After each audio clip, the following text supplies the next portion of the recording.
प्रेरितों की पुस्तक उसका 3 अध्याय में। और यहां पर बाइबल जिक्र करती है कि एक लंगड़ा भिखारी है जो जन्म से लंगड़ा था, और जन्म से लंगड़े होने के कारण उसको लोगों ने इस्तेमाल करना शुरू किया और उससे भीख मंगवाना शुरू किया। और कुछ लोग नियुक्त थे, कुछ लोग की यही काम था कि उसको लाकर प्रतिदिन परमेश्वर का एक भवन था, उन दिनों में जो परमेश्वर का भवन था, उस भवन के बाहर उस व्यक्ति को, जो लंगड़ा भिखारी था, उसको प्रतिदिन द्वार पर बैठा दिया करते हैं। अक्सर आप देखते होंगे कि कोई प्रसिद्ध स्थान हो, कोई टूरिस्ट वाला स्थान हो, तो वहाँ पर आप देखते हैं कि वहाँ पर लोगों का आना निश्चित होता है कि लोग यहाँ पर आएंगे, है ना। कहीं पे लोग टहलने के लिए जाते हैं, वहाँ पर फिक्स है कि लोग टहलने के लिए आएंगे। तो इस कारण से जो मांग कर खाते हैं, जो मांग कर गुजारा करते हैं, वहाँ पर उन्हें आप जरूर देखेंगे। हो सकता है कोई चल ना पाता हो सकता है कोई देख ना पाता हो। तो ऐसे लोग जो काम नहीं कर सकते, उन सब के लिए हम लोग जो काम कर पाते हैं, जो लोग चल फिर पाते हैं, जो कमा पाते हैं, हम उनके लिए एक सहारा है और लोग उनको देते भी हैं और देना भी चाहिए। और उसी तरह जिस तरह आप इस समय देखते हैं लोगों को किनारे बैठना, रोड पर बैठना, जहाँ पर लोग आते हैं, चलते फिरते हैं, वहाँ पर बैठकर भीख मांगा करना, वैसे ही उस लंगड़े व्यक्ति का काम था। और वो भी कई साल से भीख मांगा करता था। वो नियुक्त था स्थान, उसको रोज लोग लाकर वहाँ पर रखते थे और जो भी इकट्ठा होता था शाम को वो लेके जाते थे। लेकिन एक दिन परमेश्वर के दास, जो परमेश्वर के चुने हुए चेले थे, पतरस और यूहन्ना का, जिनका जिक्र है यहाँ पर, वो भी उस मंदिर में जा रहे थे प्रार्थना करने के लिए, परमेश्वर की आराधना करने के लिए।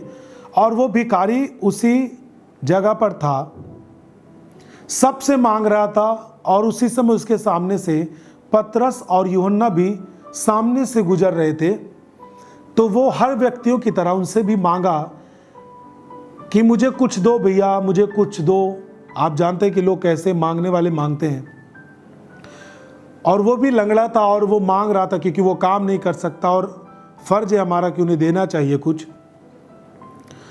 और पतरस और यूहन्ना जब उनके सामने पड़ा, और वो पतरस और यूहन्ना से मांगने लगा, और उनको नहीं पता कि ये पतरस और यूहन्ना किस तरह के व्यक्ति हैं। वो अन्य लोगों की तरह जैसे सबसे मांगता था, जो भिखारी था, वो पतरस और यूहन्ना से भी उसी तरह मांगा कि वो कुछ मुझे देंगे, और उनसे भी मांगने लगा कि मुझे कुछ दीजिए। लेकिन जो पतरस और यूहन्ना थे वो साधारण व्यक्ति नहीं थे। वो प्रभु यीशु मसीह के साथ चलने वाले और यीशु मसीह की सामर्थ को लेके चलने वाले, वो दुनिया को बदल देने के लिए चुने हुए चेले थे। और वो उसके सामने रुक गए। और जब हम फोकस करेंगे 3 और उसके 4 और 5 और 6 को, पतरस ने यूहन्ना के साथ उसकी ओर ध्यान से देखकर कहा, हमारी ओर देख। अब आप समझ सकते हैं कि यदि एक भिखारी हर व्यक्ति से मांगता जाए और लोग 2-2, 4-4, 10-10, 5-5 रुपए देकर निकल जाए, देकर निकल जाए, यदि आप उसे कुछ देना, परंतु आप उसको अपनी ओर देखने के लिए बोले और उसको इंतजार करवाएं, तो उसको कुछ लगेगा कि मुझे बड़ा चीज मिलने वाला इनकी ओर से। देखिए कभी कभी क्या होता है कि बहुत सारे मांगने वाले जो लोग होते हैं, लोग उनको 10-5 दे के आगे बढ़ते रहते हैं। लेकिन कुछ लोगों के अंदर दया आती है, तो कुछ वो और बड़ा चीज करना चाहते हैं, तो उनके लिए सर्दियों में कंबल दे देते हैं, है ना, पहनने के लिए साड़ी देते हैं या फिर और कुछ देते हैं। तो हर द्वार पे एक भिखारी मान लीजिए जाता है और वो मांगता है, लोग उसको चावल दे दिए, गांव में हमारे लोग देते रहते हैं, जैसे आपने देखा होगा, कुछ लोग आटा दे दिए, कुछ लोग अलग अलग चीजें देते हैं। लेकिन एक द्वार पर कोई भिखारी पहुंचे और वो मांगे और एक उस घर का व्यक्ति बोले, रुकिए आप, मैं आपको कुछ और लाता हूं, आप रुक जाइए थोड़ी देर। तो उसको पता चल जाएगा कि मुझे इस घर से और कुछ बड़ी चीजें मिलने वाली हैं। तो आप दूसरे घर के जाने से अच्छा आप रुके रहेंगे और आप वेट करेंगे कि इस घर से कोई व्यक्ति आएगा और मुझे कुछ अच्छी चीजें देगा, जो मैंने अब तक पाई है उससे कुछ बढ़कर देगा, क्योंकि मुझे यहां पर टाइम लग रहा है और उसने मुझे रोका है। और पतरस और यूहन्ना ने भी बोला कि हमारी ओर देख, और वो ताकने लगा और वो देख रहा है कि मुझे कुछ बड़ी चीजें मिलेंगी। 5 पद में लिखा है, अतः वह उनसे कुछ पाने की आशा रखते हुए उनकी ओर ताकने लगा। लंगड़ा भिखारी जो जन्म से लंगड़ा था, पतरस और यूहन्ना की ओर ताकने लगा कुछ पाने की आशा में। और देने वाले गुजर रहे हैं, वो किसी से नहीं मांग रहा, परंतु वो पतरस और यूहन्ना को देख रहा है और इंतजार कर रहा है कि ये मुझको कुछ देंगे। 6 पद में लिखा है, तब पतरस ने कहा लंगड़े भिखारी से, चांदी और सोना तो मेरे पास है नहीं। अब आप सोचिए कि एक व्यक्ति कुछ मांगने के लिए बैठा और कुछ पाने की आस में ताक रहा है, और इंतजार करवाने के बाद वो बोल रहा है पतरस कि मेरे पास सोना और चांदी नहीं है तुम्हें देने के लिए। तो वो सोचा होगा कि अब मुझे क्या मिलेगा और क्या चीजें मुझे मिल सकती हैं। पैसा नहीं मिल सकता ये बोल रहे हैं, सोना चांदी मुझे नहीं मिल सकता ये बोल रहे हैं, तो मुझे क्या मिल सकता है। पतरस ने कहा, परंतु जो कुछ मेरे पास है वो मैं तुम्हें देता हूं। फिर भी वो ताक रहा है, क्यों? क्योंकि सोना चांदी नहीं है इनके पास, पैसे नहीं है इनके पास देने के लिए, परंतु ये मुझे कुछ देने के लिए बोल रहे हैं और वो देख रहा है। पतरस ने कहा कि यीशु मसीह नासरी के नाम से चल और फिर। और चल और फिर बोलने के बाद उसका दाहिना हाथ पकड़ा और उसको उठाया और वो दौड़ने लगा। उसके पांव में और टखनों में बल आ गया। सब बोले हालेलुया। तारीफ करें परमेश्वर की इस बड़े काम के लिए, वो आज भी इसी तरह काम करता है। मैं कहना चाहता हूं लोगों को जो बहुत सारी चीजें, बहुत सारे आरोप मसीह समाज पर लगाते रहते हैं, सेम इसी तरह आज भी हम सोना और चांदी और पैसा किसी को नहीं देते, परंतु उनकी सबसे बड़ी जरूरत जो उन्हें चाहिए वो पूरा करके उन्हें परमेश्वर के राज्य के बारे में सुसमाचार देते हैं। पतरस और यूहन्ना के पास सोना और चांदी नहीं था, वैसे आज हमारे पास सोना और चांदी नहीं है कि हम लोगों को बांटें। वैसे ही हमारे पास पैसे नहीं है कि आज हम लोगों को बांटें।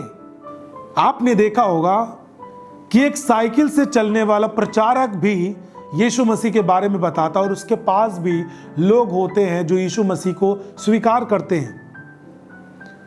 आप जान सकते हैं कि एक साइकिल से चलने वाला व्यक्ति जिसके पास बाइक खरीदने की ताकत नहीं, वो लोगों को पैसे कहां से दे सकता है।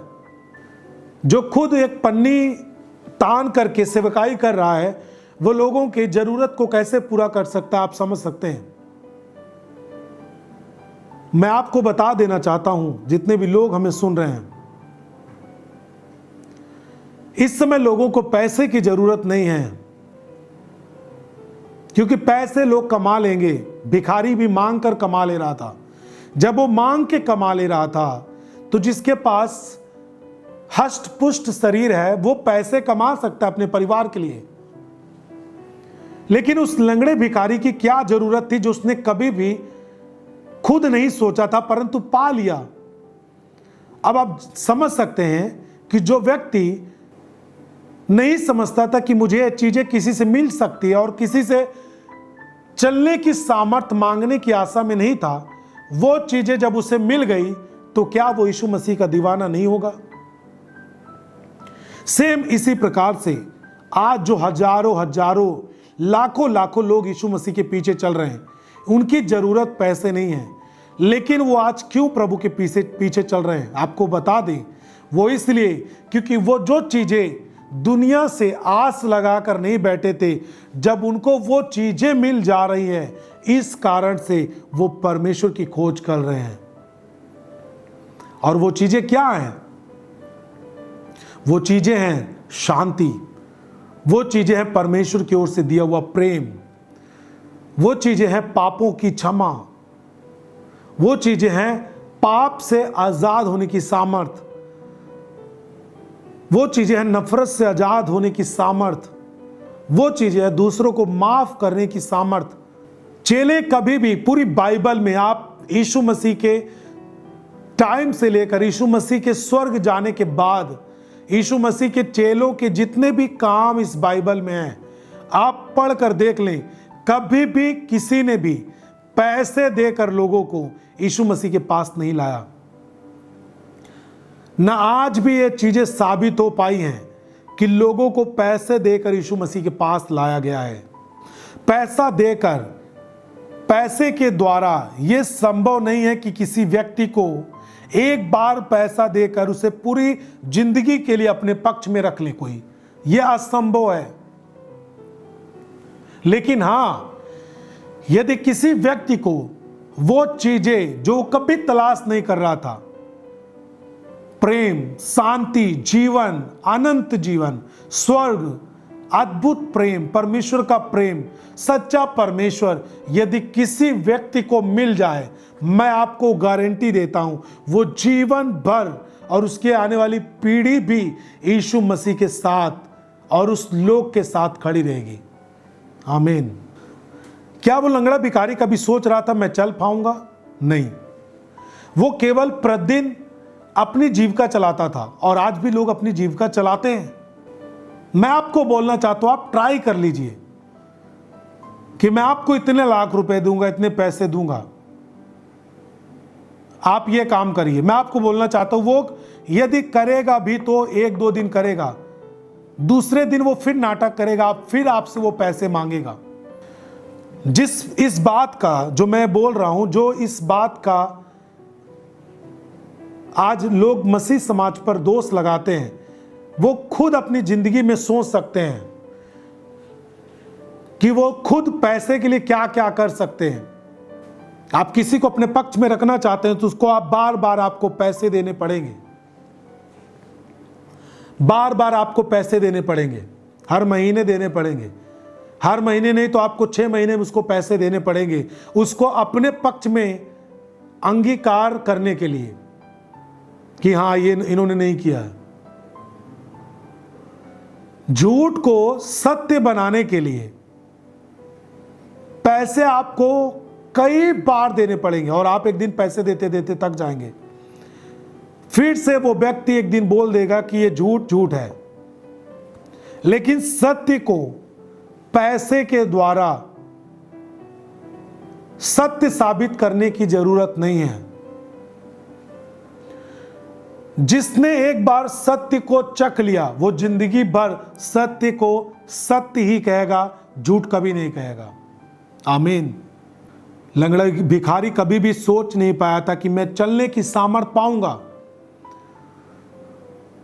किसी से 10 रुपए पाने की आशा में था तो केवल किसी से बहुत, अगर कोई थोड़ी देर लगाया तो 100 रुपए देगा, या फिर कोई उसे एक व्हील चेयर दे सकता है। लंगड़ा भिखारी कभी नहीं सोचा था कि मुझे कोई भीख मांगते समय कोई मुझे ऐसी चीज दे देगा जो मेरी पूरी जिंदगी को बदल के रख देगा। और वो चीजें प्रभु यीशु मसीह के चेलों ने उसे दी और इसीलिए वो परमेश्वर की आराधना करता, उछलता कूदता और परमेश्वर की तारीफ करने लगा और मांगने के काम को छोड़ दिया। और वो लोग उसे देख पाए कि ये तो वही लंगड़ा है जो भीख मांगा करता था, ये कैसे चलने फिरने लगा। तो उसने जरूर सबको बताया होगा। और जब वो चलने की सामर्थ पा गया तो क्या वो फिर से उन लोगों के पीछे जाएगा जो उसे रोज प्रतिदिन उस मंदिर के द्वार पर बैठाते थे और जो भीख मांगा करता था उसमें भीख में से भी कुछ परसेंटेज ले लेते थे और कुछ उसको देते थे? क्या वो फिर उन लोगों के पास जाएगा? कदापि नहीं। वो अच्छे से काम करेगा, कमाएगा और परमेश्वर की तारीफ करेगा और परमेश्वर के उपकार को सदा अपने जीवन में याद रखेगा और परमेश्वर के दासों को अपने जीवन में सदा याद रखेगा और वो परमेश्वर की तारीफ हमेशा करेगा। हालेलुया। इसीलिए आज लोग दीवाने हैं, इसीलिए आज आप दीवाने हैं, इसीलिए आज हम दीवाने हैं। हम लोग भी जब प्रभु में नए नए लोग थे, तब उस समय भी लोग, जब हमारे पास कुछ नहीं था, उस समय भी लोग कहते थे जरूर इन्होंने पैसा पाया है और ये यीशु मसीह के पीछे चलते हैं। जरूर ये लोग पैसे पाए हैं तब आज यीशु मसीह के पीछे चल रहे हैं। शुरुआत में लोग आपके ऊपर ये चीजें बोलते हैं क्योंकि उन्हें नहीं मालूम कि वे क्या कर रहे हैं। अब आप एक बात बताइए, यदि मैं पैसे पाया होता यीशु मसीह को स्वीकार करने के लिए, तो केवल यीशु मसीह को स्वीकार करके बस इनफ, और मुझे कुछ नहीं करना चाहिए था। लेकिन आज मैं पाप से क्यों दूर हो गया? क्या पैसे पाने से मैं पाप से दूर हो जाता? एक नशेड़ी व्यक्ति को आप पैसे दीजिए और बोलिए कि आपको यीशु मसीह को जानना है। चलो, इन नशेड़ी को केवल यीशु मसीह के बारे में बताओ कि यीशु मसीह के आपको प्रार्थना करनी बस। तो नशेड़ी व्यक्ति पैसा लेकर के यीशु मसीह से प्रार्थना करेगा तो क्या वो नशा करना बंद कर देगा? आपने तो पैसे दे दिए, अब वो और नशा करेगा। एक व्यभिचार में पड़ा हुआ जवान व्यक्ति, यदि आप उसे आपके कहने से, चलिए मैं बोल देता हूं तुम 50,000 ले लो और यीशु मसीह को जान लो, तो मान लीजिए 50,000 पाक यीशु मसीह को जान लिया और आपके दिखाने के लिए चर्च में आके बैठता था, संडे को मान लो बैठने लगा, उसके बाद अपने घर गया, तो क्यों वो पैसे पाके व्यभिचार को छोड़ेगा? क्या वो व्यभिचार में और नहीं बढ़ेगा? पैसे की कमजोरी के कारण वो व्यभिचार में कम था, लेकिन पैसे पाने के बाद और वो बढ़ जाएगा। नशे करने वाला व्यक्ति पैसे पाकर और नशे में बढ़ जाएगा। लेकिन क्यों आज एक नशा करने वाला नशे से आजाद हो गया, व्यभिचार करने वाला व्यभिचार से आजाद हो गया, जिसको कोई चंगा नहीं कर पाया वो चंगा हो गया, जिसको कभी शांति नहीं मिली उसे शांति मिल गई, जिनके बच्चे कभी नहीं बदले उनके बच्चे अगर बदल गए, तो क्या वो यीशु मसीह की तारीफ नहीं करेंगे? उम्र भर करेंगे, क्योंकि वो चीजें जो उन्हें दुनिया ना दे पाई, वो चीजें परमेश्वर देता है।